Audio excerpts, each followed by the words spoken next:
Hello everyone. Today in this video I am going to teach you the use of to. To का use आप सीखेंगे has have had के साथ।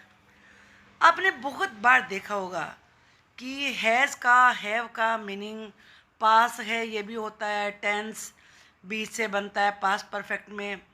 ऐसे he had का मतलब पास था, ये होता है। लेकिन आज आप इसे दूसरे ही तरीके से सीखने वाले हैं। इसी तरीके से is going, am going, are going का क्या मतलब होता है। Is able to, are able to, am able to, is के बाद टू लगे तो क्या मीनिंग बदल जाता है।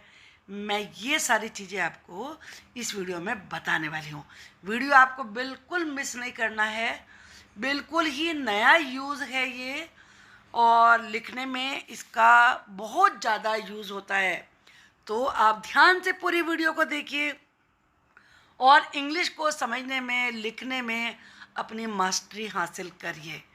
तो चलिए शुरू करते हैं आज की वीडियो, जो टू पर बेस्ड है। आप देख रहे हैं हैव के बाद अगर टू लगता है तो इसकी हिंदी बन जाती है जाना है, मुझे ये पुस्तक उसे देनी है, या करना पड़ता है, या मुझे देखभाल करनी पड़ती है। इस तरह का इसका यूज़ होता है। आई, यू, वी और दे के साथ इसका प्रयोग करते हैं। जैसे they have to complete their project, उन्हें अपना प्रोजेक्ट पूरा करना है। जो कुछ हमें करना है तो वहाँ हम हैव टू लगा सकते हैं। और दूसरा एक और एग्जाम्पल देखिए, तुम्हें जाना है, पहचान याद रखिए, ना है ये आएगा एंड में। यू हैव टू गो, कोई भी काम करना है, जैसे हमें दौड़ना है तो वी के साथ हैव टू लगाइए, वी हैव टू रन। तो इस तरीके से आप बहुत सारे सेंटेंस बना सकते हैं। मुझे खाना है, आई हैव टू ईट। इस तरीके से आप बहुत सारे सेंटेंसेस की प्रैक्टिस करिए। अब अगर मान लीजिए हैज़ के बाद टू लगा है तो हिंदी तो यही होगी, लेकिन हैज़ टू का यूज़ करते हैं ही, शी, इट या किसी नाम के साथ। अर्थात सिंगुलर नंबर के जो सब्जेक्ट होते हैं उसके साथ इनका यूज़ किया जाता है। जैसे उसे जाना है, he has to go. Has have के बाद टू लग के फर्स्ट फॉर्म आएगी, उसे दौड़ना है, शी हैज़ टू रन। तो हैज़ के बाद टू और फर्स्ट फॉर्म का यूज इसमें किया गया है। उसे उड़ना है, इट हैज़ टू फ्लाई। मान लीजिए जैसे काइट के बारे में आप कह रहे हैं, बर्ड के बारे में कह रहे हैं तो इट लगेगा। She has to go with me, उसे मेरे साथ चलना है। रोहन को पढ़ना है, रोहन हैज़ टू स्टडी। तो इस तरीके से आप बना सकते हैं। अब आती है हैड टू। हैड टू सभी के साथ यूज़ होता है। I, you, we, they, he, she, it या कोई नाम हो, और इसकी हिंदी में पास्ट टेंस होता है एक्चुअली ये। तो ना था, जैसे करनी पड़ती थी, इस तरह के यूज इसमें इसका होगा। तुम्हें खाना था, यू हैड टू ईट। मुझे जाना था, आई हैड टू गो। मतलब जो काम आपको पास्ट टेंस में करना था वहाँ हैड के बाद टू और फर्स्ट फॉर्म यूज़ करेंगे। हमें फ़ोन करना था, वी हैड टू कॉल, या वी हैड टू रिंग, ये भी आप कर सकते हैं। उन्हें दौड़ना था, they had to run. Had के बाद क्या लगाया आपने, टू और फर्स्ट फॉर्म का यूज़ किया है। उसे जाना था, he had to go. Had के बाद टू और फर्स्ट फॉर्म यूज किया गया है। बस ये रूल आपको याद रखना है। उसे खाना बनाना था, शी हैड टू कुक। तो इस तरीके से बहुत सारे सेंटेंसेस आप सोचिए। पापा हैड टू गो, पापा को जाना पड़ा, पड़ा शब्द भी इसमें आ सकता है। मोहन को पढ़ना था, मोहन हैड टू स्टडी। अब आप आगे देखेंगे एम टू जब हम यूज़ करते हैं तो उसका मतलब क्या होता है। उसकी हिंदी होती है को हूँ। जैसे मैं जाने को हूँ, मैं अभी अभी खाने को हूँ। तो ऐसे सेंटेंसेस में इज आर एम के बाद टू और फर्स्ट फॉर्म लगाते हैं। आई एम टू ईट यानी कि मैं खाने को हूँ, यानी कि मैं खाने के लिए बिल्कुल तैयार हूँ। तो जब भी आपको कुछ ऐसा करना है कि बस करने वाले हैं, तो वहाँ आप इज आर एम के बाद टू और फर्स्ट फॉर्म लगाएंगे। आई एम टू रन मैं दौड़ने को हूँ, यानी कि मैं दौड़ने ही वाला हूँ। अब अगर इज के बाद टू लगना है तो ये ही, शी, इट या किसी नाम के साथ यूज होता है। शी इज टू ईट वह खाने को है, यानी कि वह खाने ही वाली है।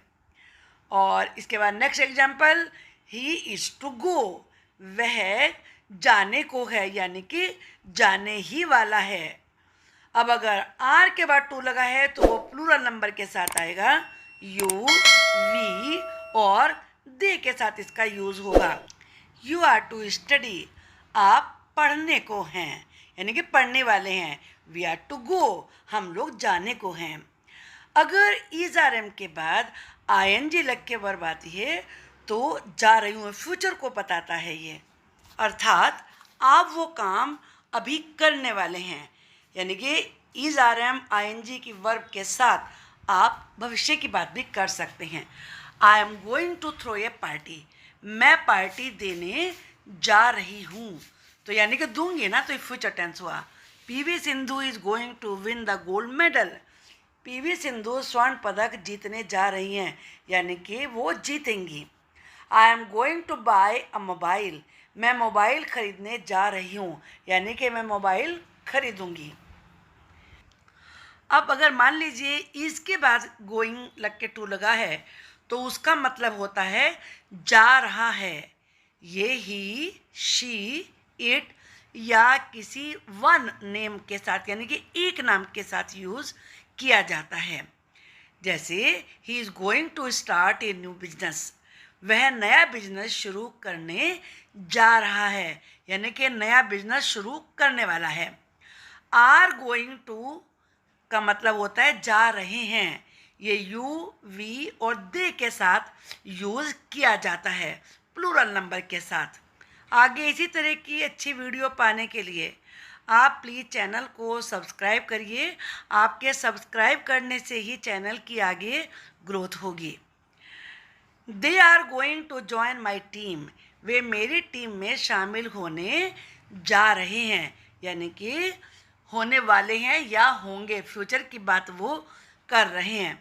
इससे ये इंडिकेशन मिलता है कि ये काम अब नियर फ्यूचर में ही होने वाला है। Now we are going to have breakfast अब हम नाश्ता करने जा रहे हैं, यानी कि नाश्ता करने वाले हैं। This year you are going to top the school इस साल तुम स्कूल टॉप करने जा रहे हो, यानी कि टॉप करने वाले हो। इज एबल टू अगर एबल लगे तो तब उसका मतलब क्या हो जाता है, पा रहा है या फिर सक्षम है। यही, शी, इट या नेम के साथ यूज किया जाता है, अर्थात सिंगुलर नंबर के साथ ये यूज होता है। जैसे वह चल पा रहा है, he is able to walk अर्थात वो चलने में समर्थ है।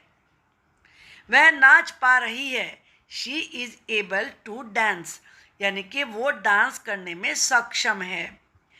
Siya is able to sit Siya बैठ पा रही है। तो जब भी आपको किसी चीज़ को दिखाना है कि हाँ वो किया जा सकता है, हो पा रहा है, तो आप इसका यूज़ करिए। एम के साथ एबल लगता है तो पा रहा हूँ या सक्षम हूँ, ये इसका मतलब निकलता है। जैसे कि मैं पढ़ पा रहा हूँ, I am able to study यानी कि मैं पढ़ने में सक्षम हूँ। मैं देख पा रहा हूँ, आई एम एबल टू सी यानी कि मैं देखने में सक्षम हूँ, देख सकता हूँ। मैं गा पा रहा हूँ, I am able to sing अर्थात मैं गा सकता हूँ, अपनी एबिलिटी बता रहे हैं। और इस तरीके से बहुत सारे सेंटेंसेस इसमें बना सकते हैं जो कुछ भी आप करने में समर्थ हैं। अगर आर के साथ एबल लगता है तो पा रहे हैं या सक्षम हैं। ये यू, वी दे और प्लूरल नंबर के साथ यूज़ किया जाता है। आप नाच पा रहे हैं, you are able to dance, यानी कि आप डांस करने में सक्षम हैं। वे जा पा रहे हैं, they are able to go, यानी कि वो जाने में समर्थ हैं।